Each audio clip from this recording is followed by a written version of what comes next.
আসসালামু আলাইকুম। কেমন আছেন আপনারা? আলহামদুলিল্লাহ, আমিও ভালো আছি, সুস্থ আছি। এজন্য সাইকেল চালাতে চালাতে এই বিরামপুরের একটা বেস্ট কোচিং সেন্টারে এসেছি। তো আমি মুবাশশির সাইকেলে ঘুরছি, আর সাইকেলে সারা বাংলাদেশ ভ্রমণের আজ আমার 95তম দিনে আমি চলে আসলাম বিরামপুরের সব মেধাবী শিক্ষার্থীদের পদচারণায় মুখরিত তৌফিকুর রহমান স্যার কর্তৃক পরিচালিত এডু পয়েন্ট একাডেমিতে। ইস্ট অর ওয়েস্ট, আর সেই এডু পয়েন্টে এসেই আমি অত্যন্ত খুশি হয়েছি। এখানে এমন একজন শিক্ষক আছেন যিনি বাংলাদেশ কৃষি বিশ্ববিদ্যালয় থেকে পড়াশোনা করেছিলেন, পরপর 3টা বিসিএস এর চান্স পেয়েছিলেন, 49তম স্পেশাল বিসিএস এর সুপারিশ প্রাপ্ত হয়েছেন, কৃষি বিজ্ঞানে জাতীয় মেধায় সারা বাংলাদেশের প্রথম স্থান অধিকার করেছেন। সবার পরিচিত মুখ আখতারুজ্জামান আরমান স্যার। এখানকার সব শিক্ষক বাংলাদেশের বিভিন্ন রিনাউন্ড বিশ্ববিদ্যালয় থেকে পড়াশোনা করেছে, আর সেখানে আসতে পেরে আমার ভীষণ ভালো লাগছে, কারণ আমি একসঙ্গে এই বিরামপুরের শত শত এই মেধাবী শিক্ষার্থীদের সঙ্গে কথা বলতে পারছি। সো বাংলাদেশটাকে খুব ধীরে এবং কাছ থেকে দেখার নেশায়, এই নেশা ছিল ছোটবেলা থেকে। আমাদের জাতীয় কবি কাজী নজরুল ইসলামের সংকল্প কবিতা ইন্সপায়ার হয়েছে। থাকবো না কো বদ্ধ ঘরে, থাকবো না কো বদ্ধ ঘরে, আর সেই জগৎকে দেখার নেশায় গত 30 এপ্রিল রংপুরের পীরগঞ্জ থেকে রওনা দেই বাংলাদেশের সর্ব উত্তরের জেলা পঞ্চগড়ের তেতুলিয়ায়, এবং সেখান থেকেই তেতুলিয়ার বাংলা বান্ধা 0 পয়েন্ট থেকে আনুষ্ঠানিকভাবে আমার এই যাত্রা শুরু হয়। আর সাইকেলে সারা বাংলাদেশ ভ্রমণের আজ আমার 95তম দিন। সো আমি সাইক্লিং করছি with a message, if nature survives we survive. প্রকৃতি বাঁচলে আমরা বাঁচব। আচ্ছা, আমরা কি প্রকৃতিকে বাঁচাচ্ছি নাকি মারতেছি? এই তো সামান্য লোডশেডিং হইলেই, যখন পাওয়ার কাট হয় তখন আমাদের অবস্থা খারাপ হয়ে যায়। ঘুম থেকে হঠাৎ জেগে উঠি, কারেন্ট নাই, এত গরম, প্রচন্ড দাবদাহ, সবকিছু কিন্তু আমাদের ফসল, আমরা এসব করতেছি। আগে যখন হারিকেন ছিল, লণ্ঠন ছিল, যখন হারিকেন ছিল বা কুপি ছিল, তখনও কিন্তু গরম ছিল, কিন্তু এইরকম গরম কিন্তু তখন ছিল না। আমরা দিন দিন সবকিছু ধ্বংস করছি। মহান স্রষ্টা আল্লাহ তাআলা আমাদের বেঁচে থাকার জন্য সবকিছু দিয়েছেন, কিন্তু আমরা দিনকে দিন সেই জিনিসগুলোকে ধ্বংস করছি, নষ্ট করছি।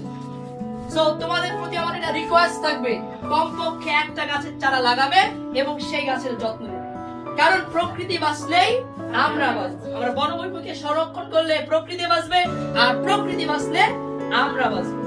দ্বিতীয় কথা, যে আমরা কখনোই যারা মাদক সেবী, যারা মাদকের সাথে জড়িত, এরকম লোকের সঙ্গে কখনোই বন্ধুত্ব করব না। মনে হচ্ছে যে একটা বন্ধুদের সঙ্গে একটা সিগারেট এক টান দিলাম, মনে হচ্ছে যে সাধারণ ব্যাপার, কিন্তু মনে রাখতে হবে একটা সিগারেটই বড় নেশার জন্ম দেয়। যারা আজকে বড় বড় মাদকের সাথে জড়িত, তাদের শুরুটা কিন্তু সিগারেট থেকেই হয়েছিল। সো খারাপ বন্ধুদের সঙ্গে মিশে সিগারেট পান করার এই অভ্যাস আমরা অবশ্যই ছাড়ব, কারণ মাদক শুধু একটা পরিবারকে ধ্বংস করে এমন নয়, মাদক ধ্বংস করে একটা পরিবারকে, একটা সমাজকে, গোটা রাষ্ট্র। সো আমরা মাদক থেকে দূরে থাকবো, এবং যারা মাদকের সাথে জড়িত তাদের বিরুদ্ধে সোচ্চার থাকবো। তৃতীয় কথা, ভালো শিক্ষার্থী, ভালো মার্ক, এগুলোর থেকেও সব থেকে বেশি যেটা জরুরি, ভালো মানুষ হওয়া। হয়তো তুমি ভালো মার্ক পাচ্ছ, A+ পেয়েছো, তোমাকে সবাই সম্মান করছে, কিন্তু তুমি যদি ভালো মানুষ হও, তোমার স্থান থাকবে সবার হৃদয়। সো বড় মানুষ হওয়ার আগে সব থেকে জরুরি বিষয় হচ্ছে ভালো মানুষ হওয়া, সুনাগরিক হওয়া।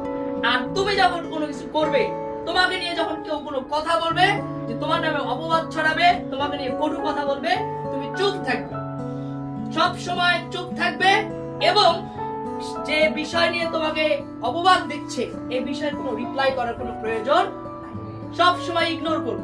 আমি আমার কাজ ফোকাস করব, আমি যে কাজ করতেছি আমি ওই কাজটা করতে পারতেছি কিনা। আরেকটা কথা বলবো, যে মানুষের ইচ্ছা শক্তি থাকলে যে কোনো কিছু করা সম্ভব। তুমি ভাবছো যে আমার তো যে এই সীমাবদ্ধতা আছে, আমি একটা রোবট বানাতে চাই, আমার ধরো 50,000 টাকার প্রয়োজন, আমার কয়েকটা সরঞ্জাম আছে, আমি সবকিছু বানাতে পারছি না। কিন্তু তোমার যদি সৎ ইচ্ছা থাকে যে আমি রোবটটা বানাবো, তুমি যদি নামো মাঠে যে আমি রোবটটা বানাবো, দেখা যায় কাজটা হয়ে যাচ্ছে, তোমাকে বন্ধু বান্ধব সহযোগিতা করতেছে, টিচার্সরা সহযোগিতা করতেছে, প্রশাসন থেকে সহযোগিতা করতেছে। তো আমি এটা প্রমাণ করতে চাই ইচ্ছা শক্তি থাকলে যে কোনো কিছু করা সম্ভব।